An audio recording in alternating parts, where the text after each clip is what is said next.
The University of Minnesota Twin Cities respectfully acknowledges that the land we are on today is the traditional and ancestral homeland of the Dakota people. The University of Minnesota is founded as a land-grant institution, and we recognize that our founding came at a dire cost to the Dakota people. The Dakota were forced to cede their lands in return for goods and services, but the government did not uphold the terms of those treaties, which led to widespread devastation. We recognize this painful past, and we honor Dakota people's history on this land, their sovereignty, and their continued contributions to our region.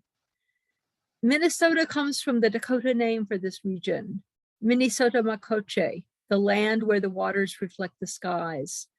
The Dakota and numerous other indigenous peoples whose cultural, spiritual, and economic practices are intrinsically woven into this landscape hold this land sacred. We recognize them as original stewards of this land and all the relatives within it. They had thriving and vibrant communities prior to disruption by settlers. Today, the state of Minnesota shares geography with 11 tribal nations. By offering this land acknowledgement, we affirm tribal sovereignty, and we hold the University of Minnesota accountable to recognize and counter the historical and contemporary injustices that continue to impact Indigenous people through mutually beneficial partnerships, through research, policies, and practices that respect indigeneity. I'd like to welcome all of you who are here this evening. I'm Ann Waltner. I'm chair of the University of Minnesota History Department. And today we are discussing this book that you saw on the slide by Katie Phillips. She is she got her master's, her BA and her PhD at the University of Minnesota. She is a member of the Red Cliff Band of Lake Superior, Ojibwe. She teaches history and American Indian Studies at Macalester College here in St. Paul. And she will be in conversation with Andrew Denson, who teaches history and Native American Studies at West Carolina University. He in Cullowhee, North Carolina. He also participates in the Cherokee Studies program. And he is the author of Monuments to Absence, Cherokee Removal, and the Contest Over Southern Memory. So I think well, I guess I should tell you, many of you are repeaters, and you know that if you have a question, what you should do is you should put it in the chat, and I will then read the question, and Katie and Andrew will deal with the questions. I think they'll probably talk for 30 or 40 minutes, and then we'll have the remaining time for questions and discussions. So at this point, I think I will turn the floor over to Katie.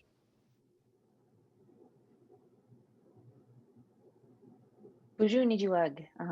Bangi to go on in a tan Anishinaabe Madash, Ninga Anishinaabe Gagi Ged Ajana, Nimenwenda Mayawana Manungum, Ganuj Ogimakwe, Indigenous Kaz Anishinaabe Mang, Dash Katie Phillips, Indigenous Kaz Jaganashi Mang, Makwan and Dode, Minawa, Misquabi Kong, and Bindige Beat Gaz. Hello, my friends. I only speak a little Ojibwe, but I'll speak Ojibwe for a little while. I'm glad to be here today. Tall Chief Woman is what I'm known as in Ojibwe, and Katie Phillips is my English name. I'm from the Bear Clan, and I'm enrolled at Red Cliff. Thank you, Dr. Waltner and Clayton, for asking me to be here today.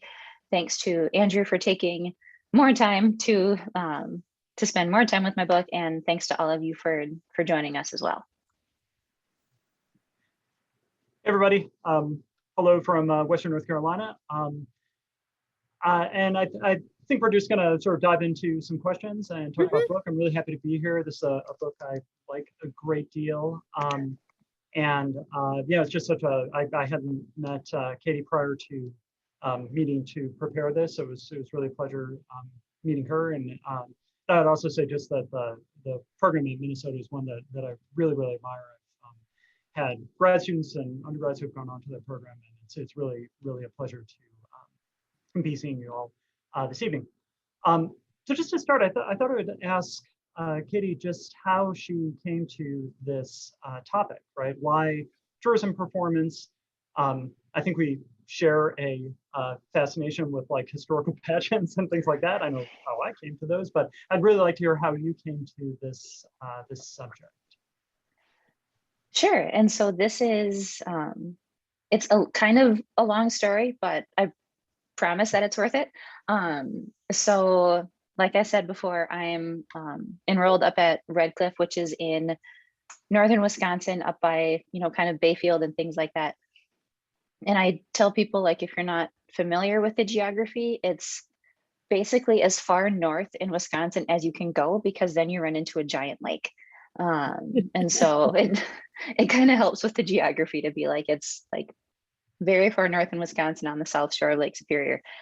And so every year they have the Bayfield Apple Fest. And so Bayfield is the town that's right next to Red Cliff. And my entire childhood, I remember going back for the Apple Fest. Like, we'd stay with my grandparents and then go to the Apple Fest and then come back. But then after my grandparents passed, we didn't really go back to Red Cliff very often. And then I think it was my second year of grad school. My dad called me and was like, hey, the Apple Fest is this weekend. You should come home and go with your mom. And I see some of my friends from grad school here, and like, the last thing I wanted to do in like early October in the middle of the semester was drive all the way home and then go to the Apple Fest. But if you knew my dad, you'd already know how the story ends, which is with me driving home to go to the Apple Fest. And so we went to the orchard where we always went to, and we went into the little like country store that they have there. And I went to, those like rotating racks of books that you have in little stores. And I found one that said Indian Pageant Cookbook. And I was like, those three words together were really strange to me. And so I started flipping through it, and it was a cookbook that the Bayfield Civic League had put together in the 1920s to help raise funds for this Indian pageant that they had on the reservation in 1924 and 1925. And I turned to my mom and I was like, I'm interested in like history and performance and stuff. Like, why did you never tell me about this? And my mom was like, I've literally never heard of this. And so came back to the cities and started looking at the Wisconsin Historical Society archives, and found out that this was like a massive historical pageant that they staged on the reservation. And my first thought was, this is really weird. And then my next thought was, this can't be the only one. And so that sent me on a journey that I never thought I would go on. My previous ideas for my dissertation were not at all related to this. And from the pageant, I found from the Apostle Islands pageant, I found other historical pageants. And then I found outdoor dramas that all used Native history or a version of Native history as the basis for their scripts. And so I ended up at the Happy Canyon Indian Pageant and Wild West show in Pendleton, Oregon. I ended up at Unto These Hills, which is in Cherokee, North Carolina. And I ended up at Tecumseh, which is in Chillicothe, Ohio. And so, long story longer, those are the three productions that form the basis of this book. Yeah, that's a really good story. And now I want to know what's in the cookbook, but it's not what I meant to ask next. But like what were they making in the 20s for the pageant? There were some really interesting recipes. But I mean, you had like, jellies and pickles and cakes and stuff like that. I've definitely had people say like one of my next projects should be making the recipes out of the book. Just Like, that's a really great like small class activity. right. Well, cookbook aside, one of the things that I like most about your book is just the way you frame the idea of salvage tourism. which I remember when I first read it. It was one of those things where I thought, like, dang, I should have come up with that phrase, right? Which is sort of like, that kind of envy is the highest compliment one can pay another scholar, right? So that salvage tourism, that's just like perfect. So I wonder if you could talk a little bit about how you define that, and then kind of how you arrived at that concept. Sure. And so in brief, you'll learn I'm not really great at speaking briefly, but I'm trying my best.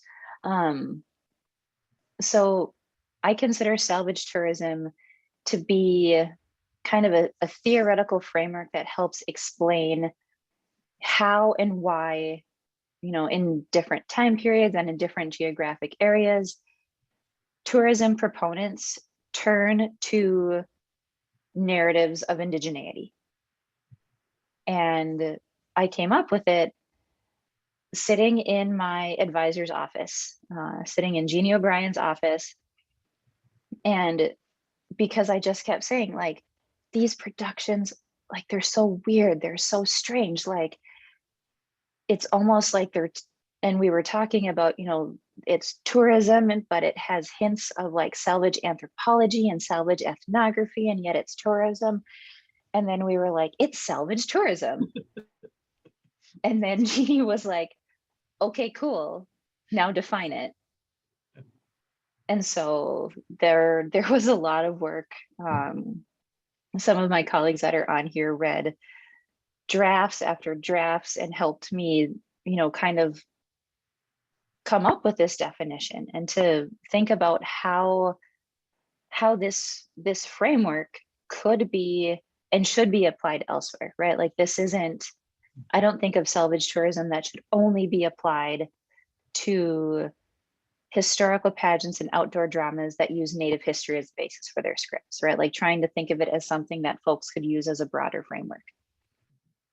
Yeah, and part of why I like the concept so much, just sort of my personal experience of coming to Southern Appalachia. I'm from the Midwest originally, and I was familiar with this area and stuff. But once I got down here, I mean, so much of the tourism economy around here is tied to these particular images of in some cases indigenous people, but in many cases like Appalachian white communities that feel that that are all being kind of formulated around that same time as salvage tourism, this sort of late 19th, early 20th century kind of romantic anti-modernism. And that concept just really resonates with a lot of, not just like some of the examples that you talk about from this part of the world in the book, but also just a lot of tourism that is just around me as somebody who lives now in a very like tourist heavy part of the world. So yeah, I mean, it's a really, really, I mean, I think it's a super useful concept. I mean, I'm thinking about like this history and memory class that I'm doing that semester. It's like, haha, salvage tourism's gonna be flying all over the place. So thank you for that. That's really, really, really useful. Could I ask how you decided on your 3 examples, your 3 core case studies? Because the other thing another thing I really like about this book is that it's got like a really nice research design in a way that like personally I've never been able to achieve. I feel like my research has always just kind of like gone after whatever is kind of glimmering in my peripheral vision, and so I really admire when books just kind of like make sense in the way that they're structured. So I wonder if you could talk a little bit about how you chose those examples, those particular examples, which are different time periods, different places, very, very different places. So I always feel like I should have a more academic answer to this, but in short, I chose these 3 because they're still performed today. And so with the Apostle Islands Indian pageant, the one they did up on my reservation, they staged one version in 1924. They did a completely different version in 1925. They tried like an Indian opera in 1926, and then they were basically like, it's not worth it. Like, we're not making any money. It's not, like, we're just done. We quit. And so with these three, so Happy Canyon, the one that's out in Pendleton, Oregon, has been staged since the 1910s. The one in North Carolina, Unto These Hills, has been staged since the 1950s.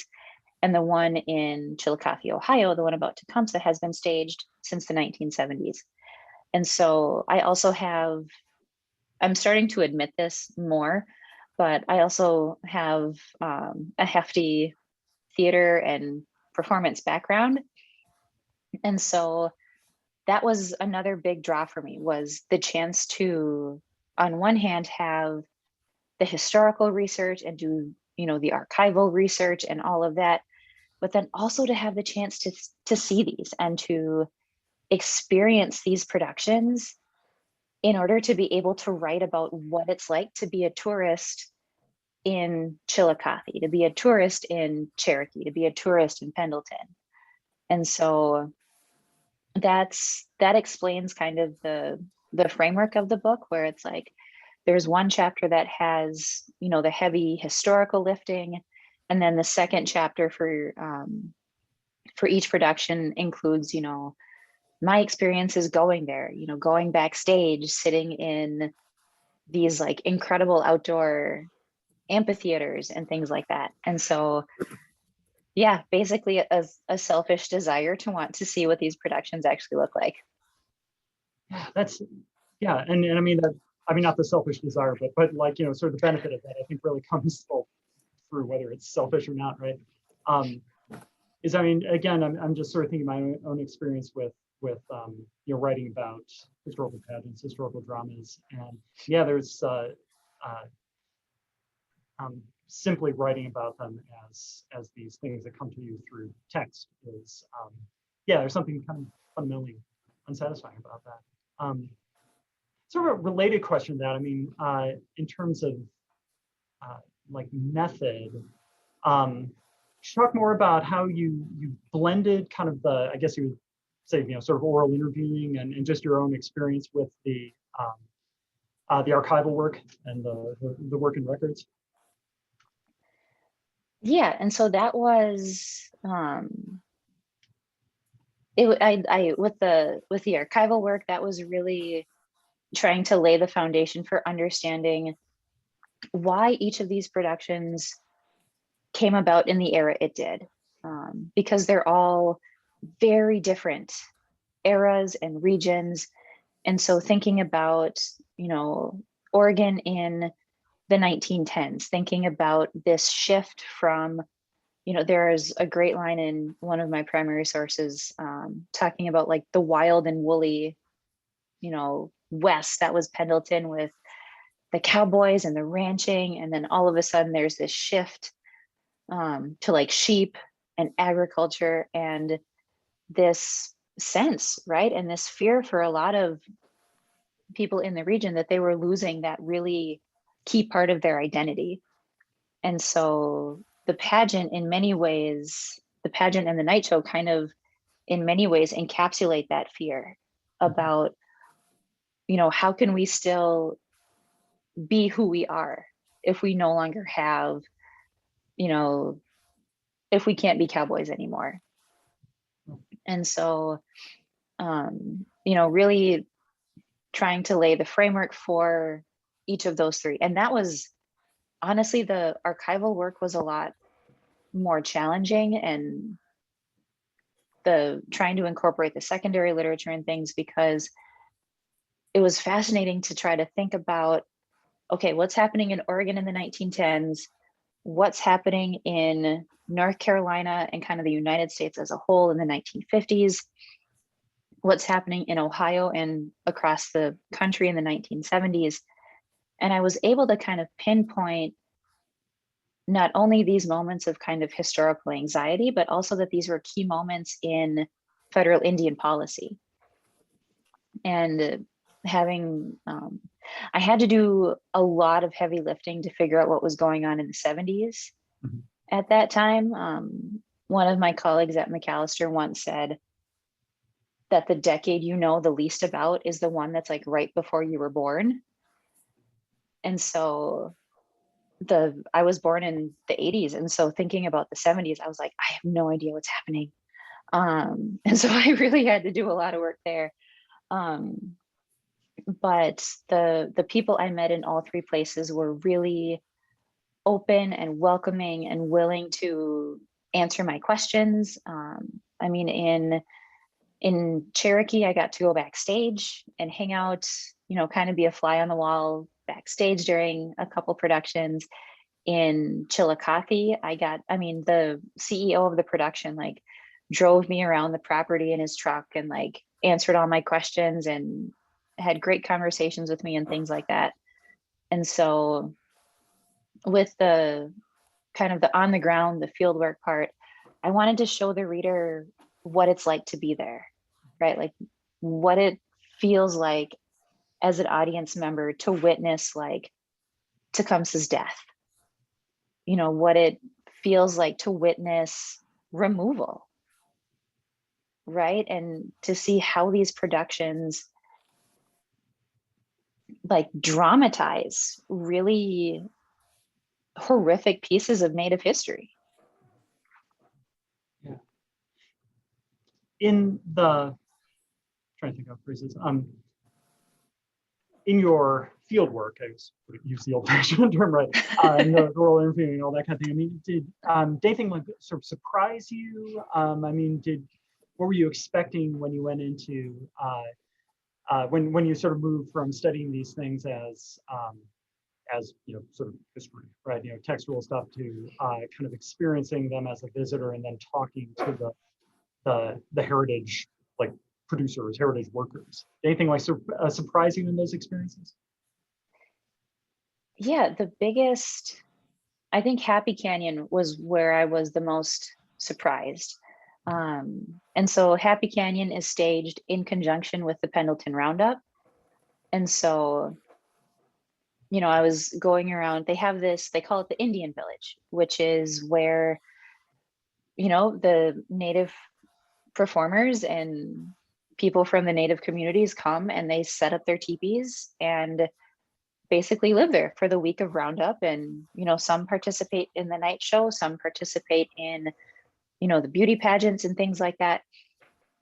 And what was really interesting to me was the generational shifts, right? And so, you know, talking with people who were, you know, my generation, a little bit younger than me, being really excited about the chance to participate because they saw it as a chance to show their heritage and show their regalia and, you know, teach their younger siblings and nieces and nephews what it was like. And then talking with, you know, some of the older folks who were there because it was what they did. I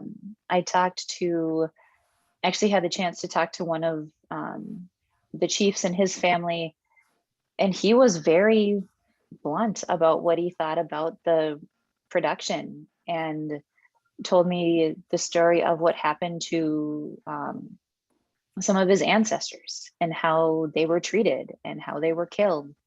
And then, you know, he'd turn around and say, but you don't see that in the show.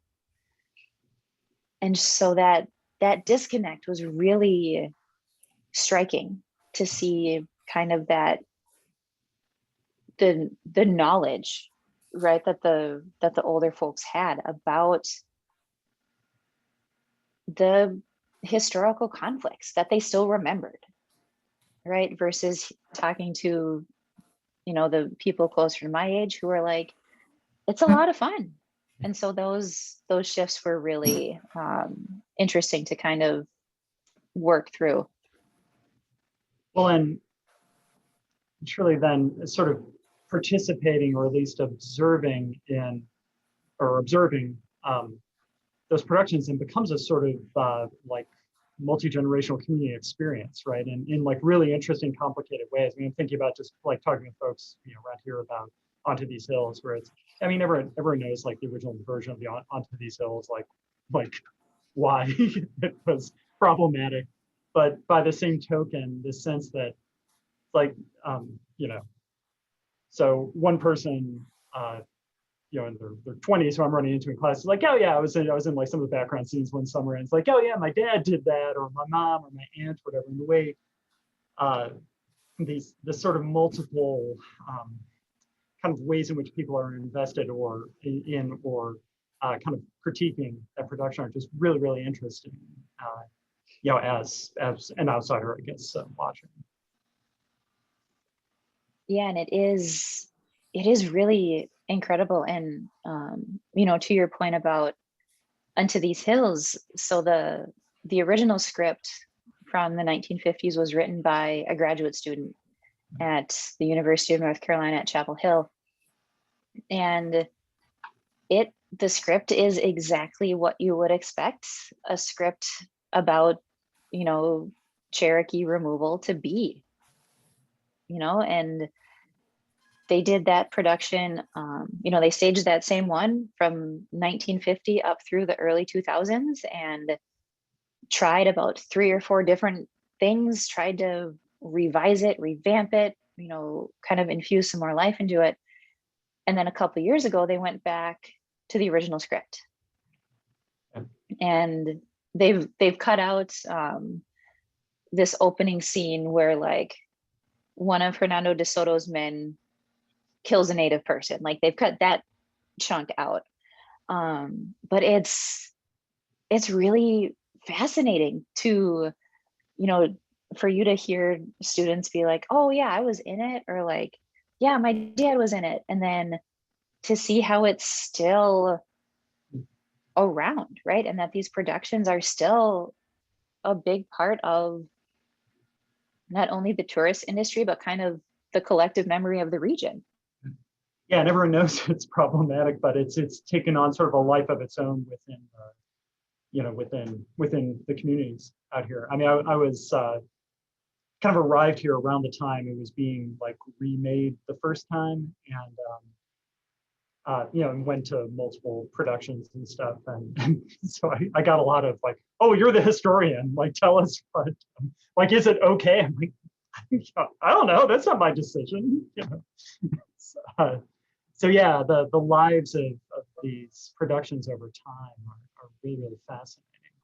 I'm not sure how we doing. Okay, so we have time. I wanted to, I mean, this is sort of a different direction, but I know part of the audience here are graduate students, recent graduate students, people involved in the program. One of the things I always like to hear people talk about is like how the project was transformed from you know, graduate school, a dissertation, to, you know, the book. So how did it evolve? What was that process like in your experience?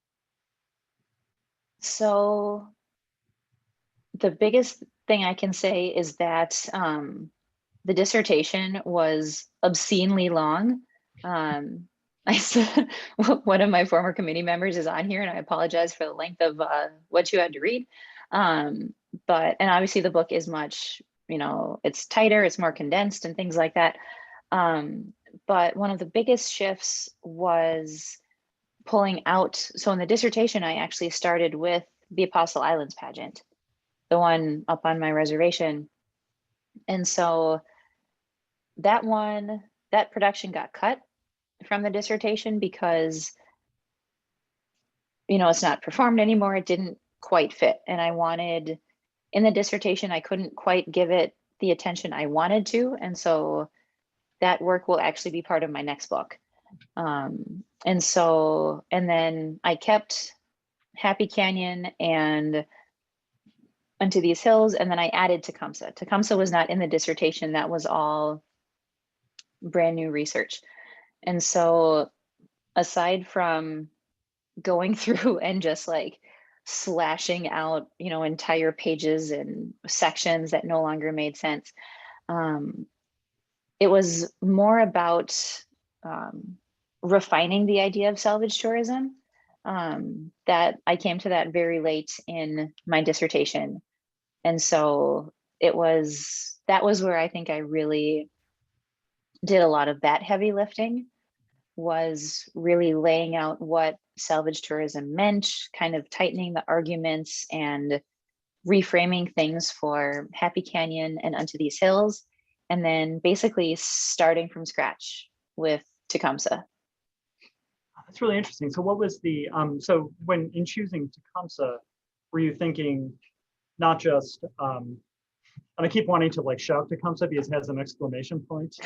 Right. So I'm restraining myself, but so were you thinking specifically, I want something from like the next generation on from when Onto These Hills was first produced? Were you specifically looking for one that was, as part of what's interesting about Tecumseh is it's basically I mean, it's a indigenous place, obviously, but it's not an indigenous community, like even tangentially, right, that is producing, right? It's strictly a non-native community that is thinking in terms of like how you monetize their place, right? So were you looking specifically for that, or was it mostly just about the, like getting into the 70s? It was more about finding another production that was still performed today. Okay. And so shout out to Google's search engine optimization results. But that was part of it. But then so Tecumseh is one of three that was three productions that were originally produced in Ohio from the 1960s to the 1980s. There's one other one of the other two is still produced today. I discovered that one too late to put it into this book. I reference it a little bit. It's called Trumpet in the Land, but as in the interest of time and wanting to apply for tenure with a book, I had to set that one aside. But yeah, and the Tecumseh actually turned out to be a phenomenal one to study because, you know, like you said, with it being the 70s and, you know, the fact that it's not even tangentially involving the Native community whose history it purportedly tells on stage. And it filled a gap that I didn't know was there because, you know, Happy Canyon has always had Native performers since the very beginning. Unto These Hills has always had Native participants, but it's only very recently that they've been in speaking roles or things like that. And in Tecumseh, they've maybe had 2 Native actors play Tecumseh in the production's entire run. And so having that layer as well also made Tecumseh a really interesting production to study. Well, and with the other two, I mean, I know this certainly for Onto These Hills, part of what's going on in the tourism there isn't just, it's not just like a memory of Native American history, it's the presence. I mean, the presence of the community is part of what's being marketed, right? I mean, like really, really explicitly, I know in this part of the world and based on the book, I assume that's happening in Happy Valley too. And so, yeah, the Tecumseh one ends up being this different, a different, and it's really, really, I mean, I didn't realize it was a later edition. It's a really good edition because it just kind of pivots the whole, your whole analysis, I think, and adds this really nice dimension. And then also, I mean, with Tecumseh, not to get too in the woods with Tecumseh, but again, I'm from the Midwest. I spent a long time in Indiana, where Tecumseh is like this, still sort of seen as this like Hoosier founding father, right? Even though the obvious problems with it. The one in Ohio taking place in the 70s, I mean, is really interesting, not just from like a broader Native American history point of view, you know, sort of in the midst of red power, self-determination era and all that kind of thing, but also just in terms of like tourism culture in America. So, and now maybe it's almost time for questions, but if you could talk a little more about just I know this from the book, but like how they decided, okay, we're going to do something with Tecumseh in Chillicothe. Yeah, and this Tecumseh was the one I battled with the most because Tecumseh's story is one of resistance, right? I mean, his entire goal was to stop American expansion by creating a pan-Indian confederacy. And to see the ways in which the production tweaks the narrative of it and makes Tecumseh and makes you want to cheer for Tecumseh, I think is really fascinating. And, you know, like you said, this is the 70s. This is the Red Power movement. This is AIM. This is Alcatraz. It's all of these different things that are happening. And then you have this production that is based solely around what is an Indigenous resistance movement, was really incredible. And I remember I was in the American Indian and Indigenous Studies workshop at the U, and I was workshopping one of these chapters, and I was like, I can't put it together. Like, I don't understand this. And somebody was like, this is the perfect story to tell in this era because Tecumseh failed.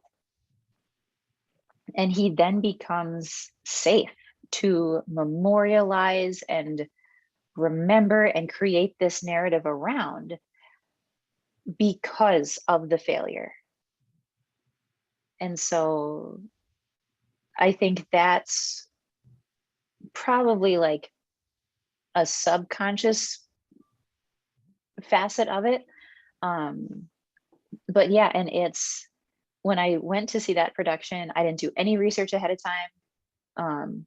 I like knew who Tecumseh was, but didn't know as much as I probably should have based on what my job is.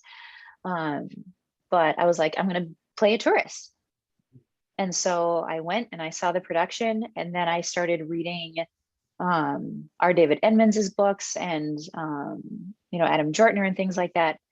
And my mind was completely blown about how the production was twisting the history. But if you want to root for Tecumseh, you have to twist the history. And Yeah. so that was... You're going to acknowledge that you're in Ohio, right? Right. Yeah, and like I said, part of why that I found that one, I found that example especially fascinating was just, spending a lot of time in Indiana where the prophet and Tecumseh have this, or like a touchstone in just fascinating, complicated ways. I just saw a question on the chat that could I throw out one of the questions somebody just offered on the chat? Well, I'm going to. So if Anne's okay with this, because as I was kind of thinking about this as well. Someone just asked whether you consider these productions public history. I think that's a really interesting question as someone who was not like trained for public history, but ends up sort of like blundering into it a lot. That's a fabulous question. And I think to call these productions public history perhaps gives them more authority and credibility than they have if you characterize them as theatrical productions. Because as I wrote something like this in the book where it was like, as a historian, it was really painful to learn this, but in productions like this, the history and the accuracy, right, in a sense takes a back seat to how these stories are turned into drama. Because that word drama is the key, right? Because you could tell an accurate story about Tecumseh and the prophet, but people aren't going to go see that.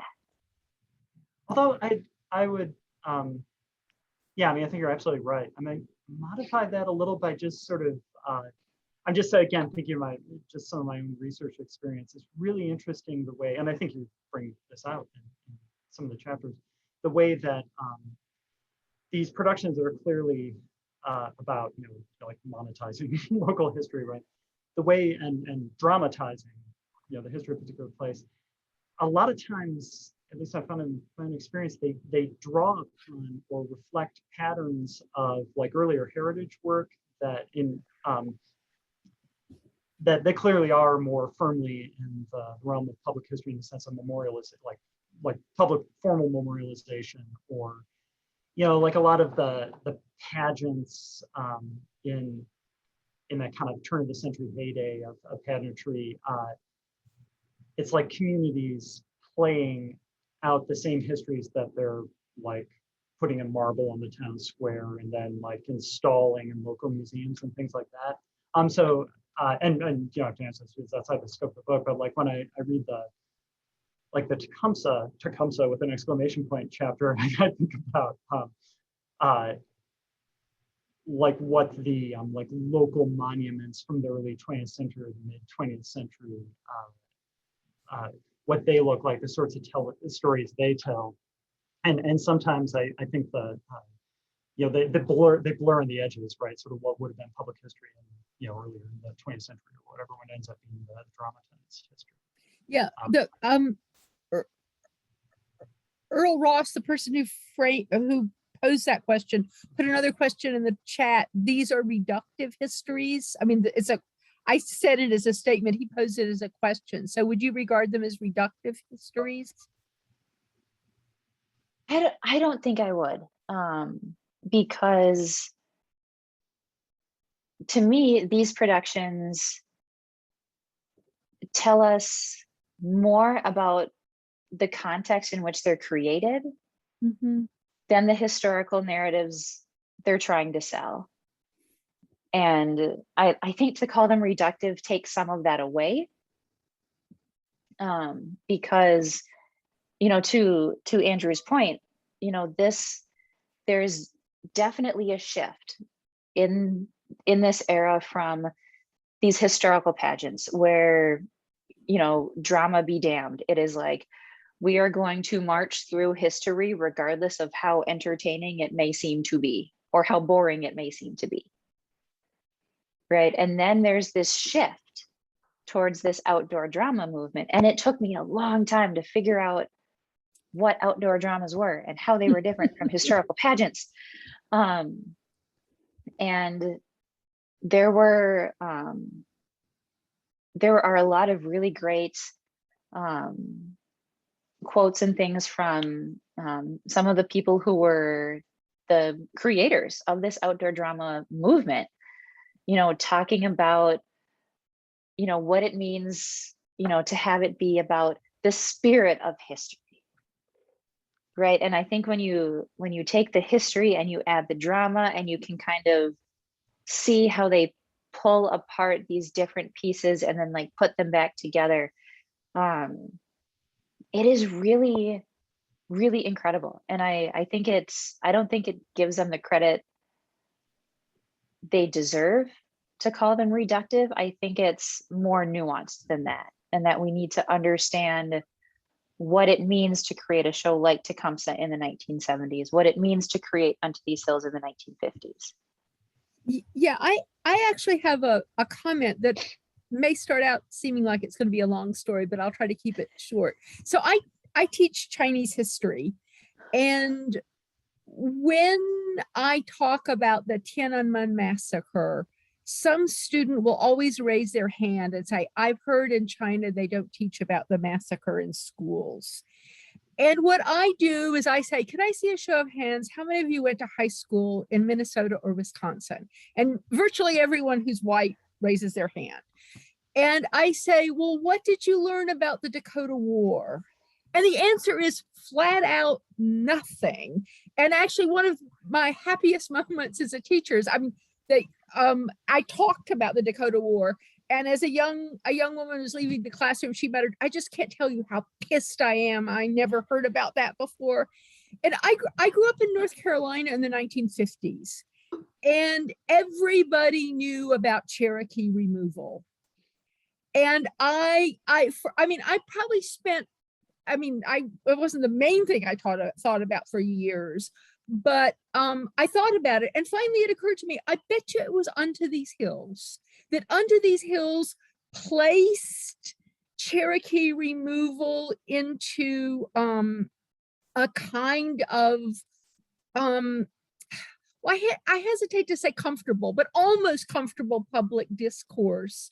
So people knew about it. So I think, I mean, that doesn't actually mean that it's public history, but it creates a kind of awareness. And I mean, I do remember going to the North Carolina mountains when I was a small child and going to curio shops where they sold, you know, little Indian dolls, and my mother saying, you know, basically none of these people live here anymore because we made them leave. I mean, I remember my mother saying that, but I think so anyway, I just think that there is a kind of work that Unto These Hills has done that hasn't been done in Minnesota. I mean, that, you know, that so it's a different kind of relation to the kind of the most, well, I don't know if that's the most difficult thing in North Carolina's history. There are a lot of difficult things in North Carolina's history,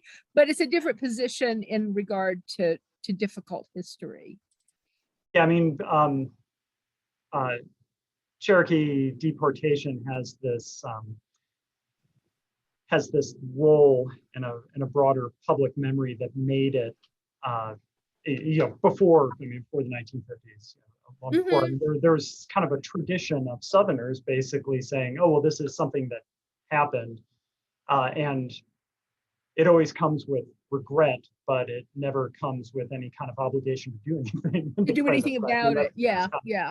That's sort of the key until Native communities make it, you know. Yeah.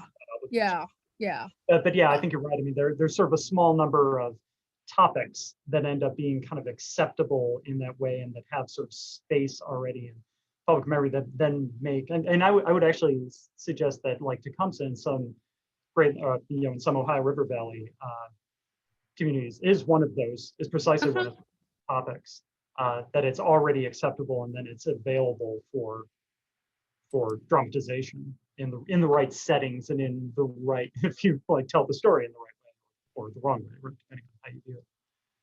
Anyway, sorry, I'll be quiet about that. Yeah. So Barbara Welke wonders how you would use this book in a class. Oh, that's a great question. I'm thinking about, is it bad I'm thinking about what I wrote in my book proposal? No, it's great if the book proposal turns out to be useful in later life. So I think, oh, it's weird to try to like sell the book right now. But, but I mean, I think it's, you know, it works if you're talking about, you know, US history, if you're thinking about Native history, if you're thinking about performance or how to teach about the economy, right? And tribal economies. I ended up talking way more about the economic facet of contemporary productions for Native economies than I ever thought I would. And yeah, I think it's, you know, if you're teaching a course in a particular region, you know, you could pull a couple chapters out of it and things like that. But I think one of my favorite things about it is that, you know, it's about history, but it's about performance and memory and tourism and how all of these, in some instances, you know, seemingly disparate fields can kind of all come together.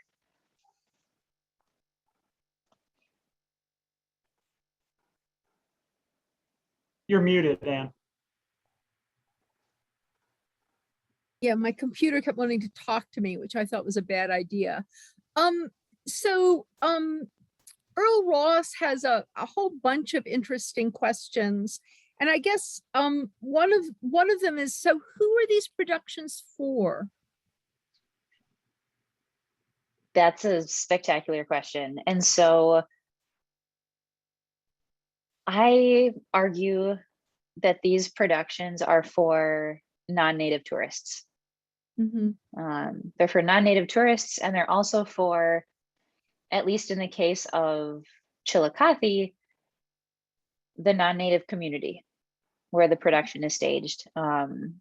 So Pendleton is very close to the reservation of the Confederated Tribes of the Umatilla Indian Reservation. And in that instance, their tribal economy has really been shored up by their casino. And it's touched, you know, many different facets. They've got an incredible museum there. They have all of these different things. And so in the case of both Happy Canyon and Unto These Hills, the Confederated Tribes and the Eastern Band of Cherokee Indians have diversified their economies to the point where these productions aren't as necessary economically as they once were. You know, Happy Canyon, well, Pendleton itself, you know, the Pendleton Roundup, not so much Happy Canyon, but the Pendleton Roundup is one of the biggest economic generators in the county. And by this point, you know, over in North Carolina, it's the Harrah's Cherokee Casino that's on the Qualla boundary has done incredible work, right? You know, building you know, the funds have helped build a hospital and improved things like that. And so in those two cases, you know, these productions, particularly, I would argue with Unto These Hills, it's not as necessary as it used to be. And so I think that's what has given, you know, that might be why for the folks who participate in Happy Canyon, they no longer participate as a way to make money. They no longer participate because it's a means, it's a space for them to be native in an era when it was almost illegal. And so, you know, the motivations of both the producers and the performers have changed. And I think the one thing that hasn't changed is that these are designed for tourists. So this is sort of a related question. Also from Earl Ross. Do you regard these as being appropriation? can I pull the historian answer and say it depends? Sure. So, I mean, I definitely, you know, critique these productions and the genesis of these productions in the book, but I don't know if I would call them full on appropriation. I mean, there's definitely an issue with the fact that the actors in Tecumseh they're painted with that, like, I call it like the Disney-fied shade, because like I've literally never met a native person who is that color, right? You know, they're all that like impossibly reddish brown shade, and they all wear like these exact same black wigs and things like that. And it's, you know, there's that piece of it, but at the same time, you know, thinking about the shift in casting in Cherokee, where it's like they now have Eastern Band members portraying Eastern Band characters. And it's definitely iffy in many instances, but I think I don't think it's quite nuanced enough to just flat out say it's appropriation. Mm-hmm. It's appropriating history. I don't know if it's like, if I'd say it's like completely appropriating a particular facet of indigeneity. Okay, thank you. You know, I think we have, we're pretty much out of time now. What I'd like to do is give a plug for our next two events. And actually I will put, I'll put them in on the on the chat in a minute. Then I believe that at least the people for the next event are here. We're going to be talking about Emily Bruce's book, Revolution at Home, Origins of Origins of Childhood in the German Middle Class, on October 20th, also Wednesday night at 6 p.m. And she will be engaging in conversation with Mary Jo Maines. And then on November 10th, Jessica Namakkal will be talking about Unsettling Utopia, the Making and Unmaking of French India. And she will be engaging in conversation with Ajay Skaria. And I believe that will not be at the normal time. I believe that will be a bit earlier. So I would really like to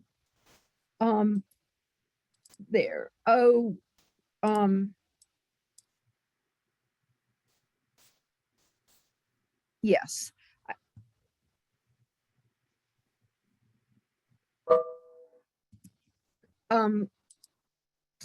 Clayton left early, so you're still here, or maybe he just isn't here. Anyway, this is a very inelegant way to leave.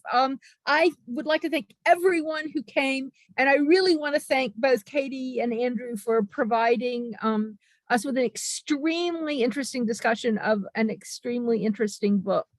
So thank you all, and I hope to see many of you next month when we talk about Emily's book, and then the next month when we talk about Jekka's book. Thank you very much.